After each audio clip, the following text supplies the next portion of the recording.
Meanwhile, the Serbian population of Mostar, the capital of Herzegovina, was virtually eliminated in violent attacks by combined Muslim and Croatian forces in June of 1992. But with the exception of the British Guardian, this event went unnoticed in the West. Mostar presented an enormous problem because it was even more dangerous than Sarajevo. In fact, there are many in the United Nations and those observers within Bosnia who say that the situation in Mostar was far worse than Sarajevo, if that's possible. It almost seems hard to imagine. Some of the worst atrocities were undertaken by Muslim paramilitary units in eastern Bosnia against Serbian villages such as Kamenica and Milići.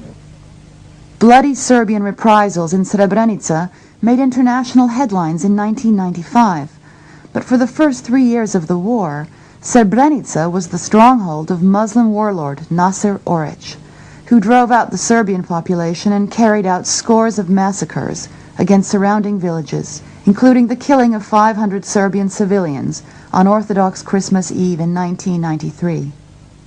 That by acquiescing in the Croatian government's seizure of Sector West, the U.S. had, quote, in effect given the green light to the Bosnian Serbs to attack Srebrenica and Zepa. When Muslim paramilitary leader Naser Oric launched an attack from Srebrenica against the Serbian village of Višnica, this time the surrounding Serbian forces counterattacked Srebrenica, entering the city. It is well known to anybody who has followed this that Oric was launching repeated attacks out of a supposedly demilitarized zone against the surrounding Serbian areas around the Srebrenica enclave, to the point where, after repeated warnings, the Serbs simply could not allow him to continue to do that and decided to take the town. Oric and several thousand of his soldiers fled across Serbian-held territory to the town of Tuzla several days before Serb forces entered Srebrenica and Zepa. Muslim women and children in Srebrenica were placed on buses by Serbian forces and sent to safety in Tuzla. But between 1,000 and 2,000 Muslim men were captured by the Serbs, who blamed them for participating in a string of massacres led by Naser Oric. A Croatian soldier, who claims to have fought with the Bosnian Serbs, testified at The Hague that he took part in the execution of 1,200 Muslims, although the number of bodies recovered from the site was 200. UN Ambassador Madeleine Albright, however, used greatly inflated numbers to describe Serbian reprisals at Srebrenica. According to the International Committee of the Red Cross, thousands of Muslim men, allegedly missing, were found serving in Muslim army units near Tuzla. Washington Post reporter John Pomfret reported that 4,000 armed Muslim soldiers had escaped to a town near Tuzla. Yet these same soldiers were still being included in official reports years later as missing Muslims from Srebrenica. Secretary Albright in particular was very insistent on using such numbers like 8,000, 10,000 Muslim men and boys who were executed in Srebrenica by the Serbs. There's simply nothing to document those numbers. During the first year of the Bosnian War, by all accounts the bloodiest period of the conflict, the Bosnian government placed the number of dead at 17,000. Within just 2 months, however, Bosnian government officials began using a figure of 200,000 killed. This huge increase in deaths came in the dead of winter, when fighting had virtually ceased in the mountainous terrain.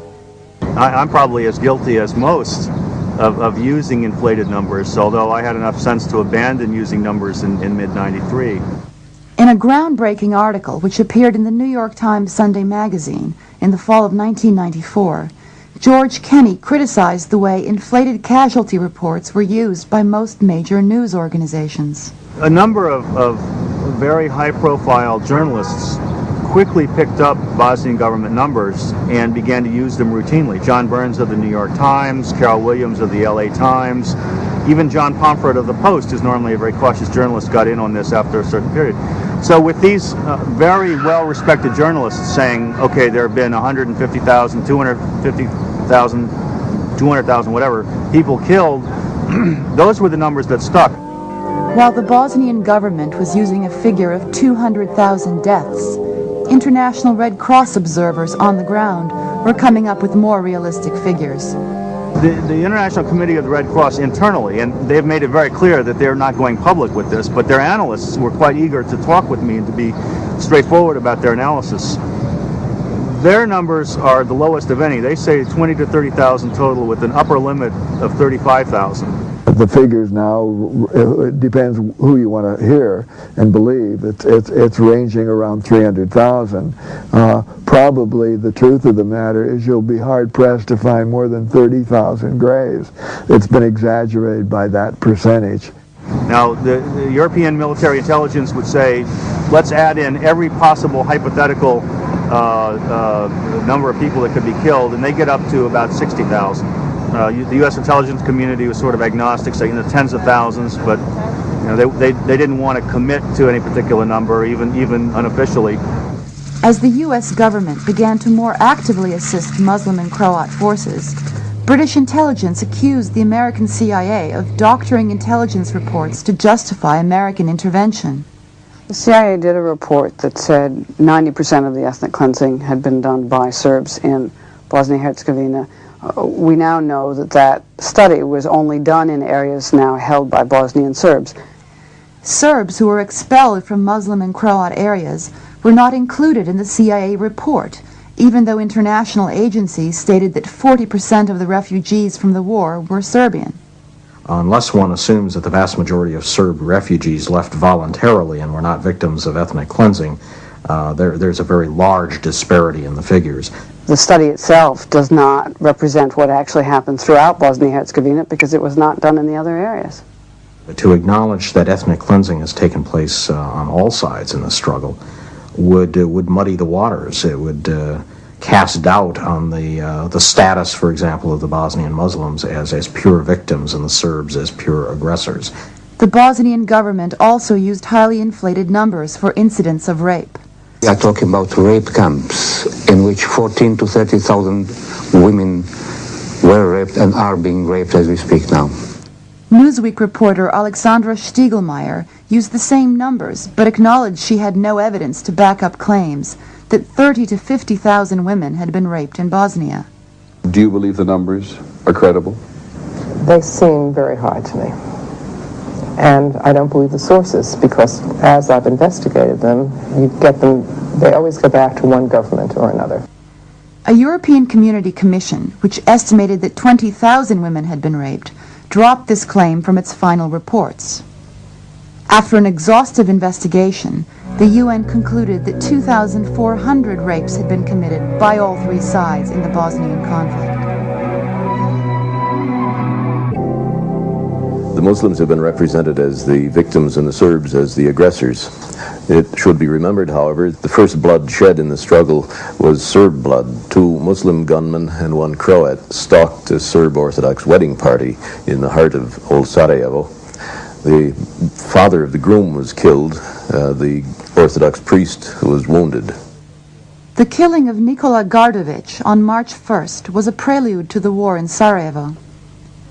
Despite promises from the government, the killers, who were well known, were not arrested. The following day, roadblocks were set up by both Muslims and Serbs. Unable to protect their civilian population, Serbs began to insist that predominantly Serbian areas of the city be controlled by their own police, or that Sarajevo become a UN protectorate. Muslims insisted on the Izetbegović'c government's right to control not only Sarajevo, but all of Bosnia. To get the West to intervene, they needed to persuade Western public opinion that the Serbs were aggressors. This is part of our history, it's part of our culture, it's promoted by the entertainment industry, and so in the scene of Bosnia we had to have a good guy and a bad guy, and we like to have a victim. So it was very easy there to say, wait a minute, the Muslims are the victims, the Serbs are the bad guys, and the Croatians are kind of the good guys because they're like us and so on. There was a sense that some of their reporting was censored to a certain line which was anti-Serb, as opposed to actually trying to create balance of what the Bosnians were doing at the same time. The press would have us believe that the Serbs have seized 2/3 of Bosnia. The fact is the Serbs have lived in that territory for 1,500 years.